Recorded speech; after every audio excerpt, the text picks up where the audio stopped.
अस्सलामुअलैकुम। आज की मेरी वीडियो थूजा के मतलब है। थूजा बेसिक बहुत बड़ी मेडिसिन है, साइकोटिक है। इसकी अलामात और इसकी डिटेल तो बहुत वसी है। इसको समझने के लिए हमें मेन अलामात को मद्देनज़र रखना होगा। मैं इसको ज़्यादा लेंथी नहीं करना चाहता, इसलिए मैंने शॉर्टकट और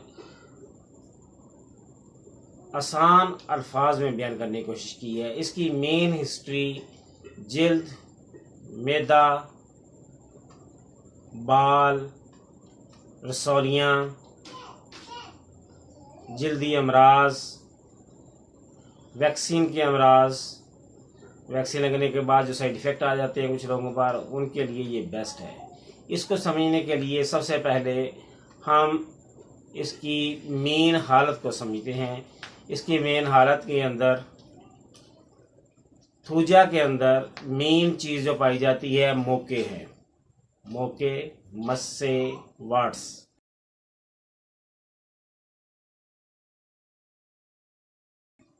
ये उसकी सबसे बेस्ट मेडिसिन है। मोकों की 3 से 4 किस्म शक्लें नज़र आती हैं जो आमतौर पर देखने में आई हैं। एक जो सबसे अहम मोके या वाट्स हैं वो गोभी के फूल की तरह होते हैं। जैसे आपने हम देखा होगा कि फूल गोभी जो होती है इसके ऊपर उभार से बने होते हैं, लाइंस होती हैं, क्रैक्स होते हैं। ये समझें कि तमाम फूल की कंडीशन उसकी मौके की कंडीशन होती है, उसकी ये सबसे बेस्ट मेडिसिन है। इसकी एक डोज ही उसके लिए काफ़ी है।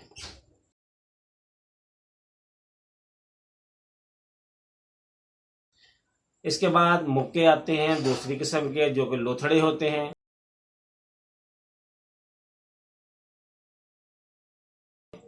और कील टाइप, उन पे भी काम करती है।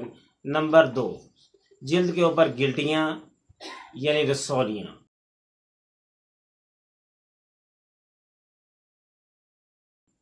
इनकी 2-3 किस्में होती हैं। कैंसर टाइप होती हैं, ट्यूबरक्लोसिस की भी होती हैं और डेड टिश्यूज़ की बनी हुई भी होती हैं। जो लम्फ नोड्स होती हैं नरम हो उसके ऊपर ये बेहतरीन काम करती है। लिहाजा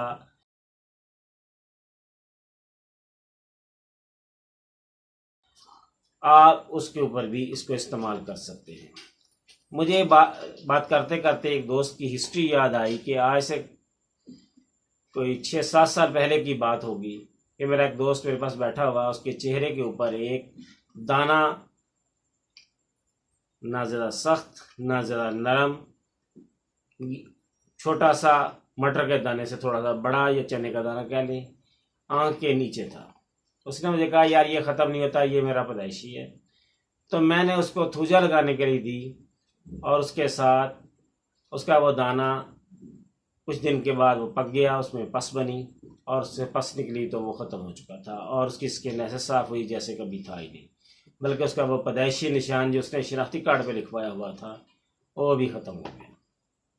इसके बहुत अच्छे असरात हैं, इसलिए मैंने आपको ये बताया कि कुछ ऐसी गिल्टियाँ होती हैं जो छोटे छोटे होते हैं, हम समझते हैं कि ये ठीक नहीं होती। थूजा इसकी बेस्ट मेडिसिन है, इनको ख़त्म कर देती है। थूजा तकरीबन अगर हम होम्योपैथिक लैंग्वेज में पढ़े तो इसको 3 किस्म के हम बेस पढ़ते हैं। सोरा, सफलस, साइकोसिस।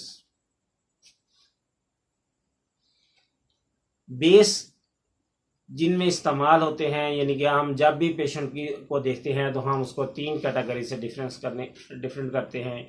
एक होता है सोरा, दूसरा होता है सफलस और तीसरा साइकोसिस। साइकोसिस जो है ये उसमें ज़्यादातर थूजा इस्तेमाल होती है। थूजा की गिल्टियाँ जो होती हैं वो भी मैंने आपको बयान कर दी हैं। और इसकी मैदे के अमराज, गैस होना, तबखीर मैदा, ज़हनी अलामत इसकी सबसे बड़ी एक अलामत जिसके ऊपर मरीज़ अटक जाता है, यानी कि उसके ख्याल जहन में एक ख्याल आता है और उसका ख्याल उसके अंदर वो अटक के रह जाता है। वो बार बार एक ही बात को रिपीट करता है, उससे आगे नहीं चलता। इसका ख्याल होता है, या वो ये कहता है कि मेरे साथ कुछ है, मेरे साथ कोई जिंदा चीज़ है, मेरे साथ चीज़ लगी हुई है, ये तमाम अलामात थूजा में पाई जाती है। थूजा का पसीना, या ये कह लें कि मरतूब मौसम की अलामात की बेहतरीन मेडिसिन थूजा है। इसको शॉर्टकट वर्ड में मरतूब मौसम में हम अगर इस्तेमाल करें, मरतूब मौसम की बेहतरीन मेडिसिन का अगर शुमार किया जाए तो ये थूजा है। थूजा में डकार भी हैं, अफारा भी है, ये थूजा की अलामत है। थूजा गंजेपन में भी इस्तेमाल होती है, बालों का गिरना उसमें भी इस्तेमाल होती है, आंखों के ऊपर गवांजनियाँ जो बनती हैं, आंखें का पलकें चपक जाती हैं, सब्ज रंग का मुआद आता है, या पस टाइप पीप टाइप होती है, आंखों में गंदगी जो आती है, उसके लिए भी थूजा बेस्ट है। थूजा की और बहुत सी अलामत, जहां मेडिसिन काम करना छोड़ दे, ये वहां भी इस्तेमाल करने से आपको अच्छा रिजल्ट मिलेगा। थूजा के ऊपर कुछ और अलामत जो वजाहत तलब हैं, इनमें पुराना सुजाक या कुछ फैमिली अमराज जो कहते हैं कि ख़ानदानी अमराज हैं, ये उस पर भी अच्छा असर करती है। अगर उसके ऊपर इसको इस्तेमाल किया जाए तो उस मरीज़ की बहुत से अमराज से जान छूट सकती है या उसके मसाइल हल हो सकते हैं। ताज़ा सुजाक कैनाबस्टेवा जैसे है, जब कैनाबस्टेवा नाकाम हो जाती है तो थूजा देने से कामयाबी मिलती है। अगर वैक्सीन वगैरह लगवाई हो, उसकी वजह से कोई साइड इफ़ेक्ट आना शुरू हो जाए, तो उसके लिए भी बेहतरीन मेडिसिन है। यानी कि वैक्सीन का एंटीडोट कह सकते हैं, या उसके साइड इफ़ेक्ट का एंटीडोट थूजा है। थूजा बहुत बड़ी मेडिसिन है।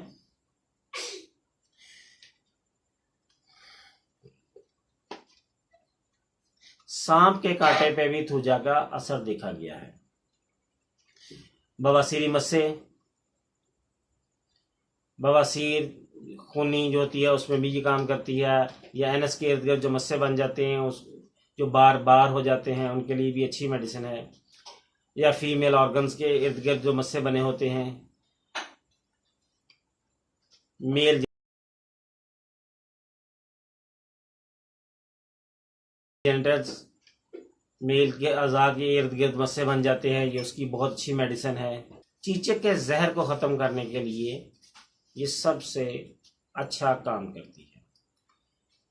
मैं इसकी डिटेल्स और इसकी तस्वीरें भी साथ शेयर कर देता हूँ, ताकि आपको अंदाज़ा हो सके कि ये किस किस्म की रसौलियाँ और किस किस्म के मस्से जो हैं ये उन पर अच्छा काम करती है। पोटेंसी, मदर टिंचर या इसकी हाई पोटेंसीज कब और कैसे इस्तेमाल करनी है, इसका सबसे बेस्ट तरीकाकार ये होता है कि मरीज़ अगर अपनी हिस्ट्री व्हाट्सएप के ज़रिए दे और अपनी हिस्ट्री को शेयर करे, ताकि उसको बेहतर तरीके से गाइड किया जा सके कि ये मदर टिंचर इस्तेमाल करे या पोटेंसी, और कौन सी पोटेंसी कितनी दफ़ा इस्तेमाल करनी है, इसकी तमाम डिटेल मैं व्हाट्सएप के ज़रिए उसको बता दूंगा। क्योंकि ये ऐसी मेडिसिन है, इसको ज़्यादा इस्तेमाल करना मरीज़ के लिए नुकसानदेह भी हो सकता है। कुछ लोगों ने इसके मुख्तलिफ तजर्बात किए कि उनकी स्किन मज़ीद ख़राब हो गई, क्योंकि उनको अंदाज़ा नहीं था कि इसकी कितनी मिकदार या कौन सी पोटेंसी कब कब रिपीट करनी है और कितनी करनी है, कितने दिन करनी है या दिन में कितनी दफ़ा करनी है। इसलिए मैंने इसकी पोटेंसी आपसे इस तरह आम डिस्कस नहीं की। उसको समझने के लिए सबसे बेस्ट तरीक़ाकार यही है जो मैंने आपको बताया, कि आप अपनी पूरी हिस्ट्री को व्हाट्सएप के ज़रिए सेंड करें। मैं आपको इसकी पोटेंसी या इसको लगाने का तरीक़ाकार वजाहत के साथ